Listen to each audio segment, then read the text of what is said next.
Maintenant, les hostilités se poursuivent entre Israël et l'Iran, alors que la question de savoir le rôle que jouera les États-Unis est au cœur des préoccupations. Pierre Saint-Cyr est colonel à la retraite pour les Forces armées canadiennes. Bonjour à vous, Monsieur Saint-Cyr.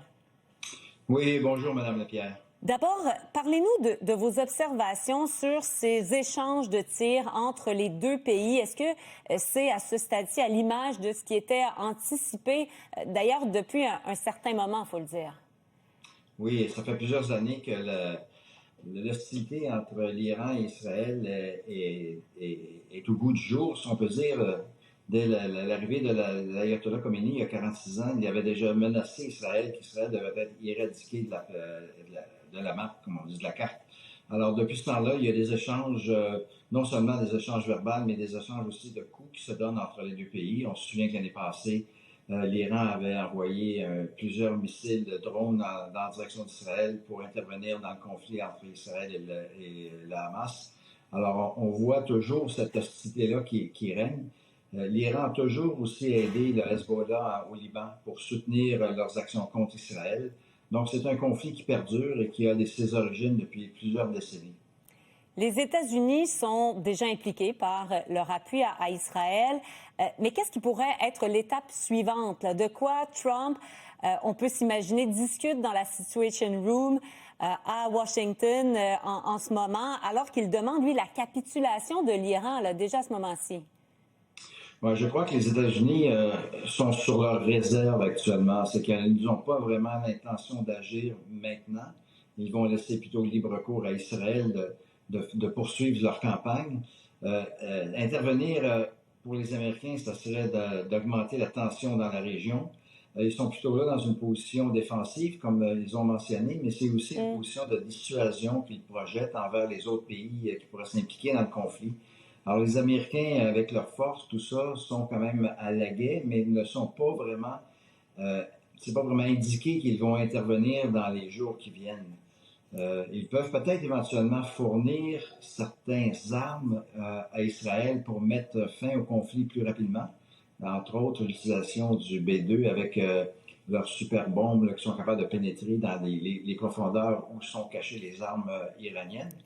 Ce sera peut-être dans ce genre d'intervention-là que les Américains pourraient faire. Mais une intervention directe avec des soldats au sol, tout ça, je ne crois pas que ça va arriver. Parce que, et j'en parlais avec le collègue Paul Larocque un peu plus tôt, ce sont les seuls, les États-Unis, capables de frapper ce site important d'enrichissement d'uranium, le site de Fordo, c'est ça? Oui, mais il y a une autre façon de voir les choses, c'est qu'actuellement, l'armée israélienne contrôle l'espace aérien en Iran. Les Israéliens ont été en mesure de défaire tous les radars, de défaire les défenses antiaériennes iraniennes. Ils ont maintenant libre cours dans le ciel iranien. Ils sont en mesure de bombarder, comme bon leur semble, le site de Fordo. Alors, il suffit qu'avec leurs bombes, ils ont des bombes de 2 tonnes qui pénètrent environ 30 mètres sous la surface. Il suffit qu'ils lancent une bombe, une après l'autre, et à répétition pour qu'éventuellement ébranler, si vous voulez, la structure ou endommager la structure qui est enfouie. Ça va prendre plus de temps, mais ils ont le luxe du temps parce qu'ils contrôlent l'espace aérien. Puis ils peuvent voler au-dessus de l'Iran sans être trop inquiétés. Est-ce qu'on pense que les Iraniens pourraient éventuellement, à court ou à moyen terme, toucher, même aller jusqu'à des bases américaines? Bien, les Américains ont plusieurs sites dans le secteur. Ils ont même des navires dans la mer d'Arabie, dans la mer Méditerranée, où les missiles iraniens qui ont des portées de 2000 km et plus peuvent éventuellement se diriger vers les cibles américaines. Toutefois, ces structures-là, comme on parle d'un groupe de porte-avions, si vous voulez, a sa propre défense antiaérienne et serait en mesure probablement d'intercepter de tels missiles. Il n'y a rien d'impossible, là. Mais je ne crois pas que si les Iraniens font une attaque sur un site américain, que les Américains à ce moment-là vont rester sans réponse. Ils vont intervenir et ils vont soutenir Israël. Ils vont intervenir pour être plus rapidement qu'on pense s'ils sont menacés ou s'ils sont touchés. En terminant, il nous reste malheureusement trop peu de temps, mais pour les gens qui se posent la question, pourquoi le dôme de fer et les systèmes Arrow, les couches de protection du territoire israélien, n'arrivent pas à bloquer tous les missiles iraniens?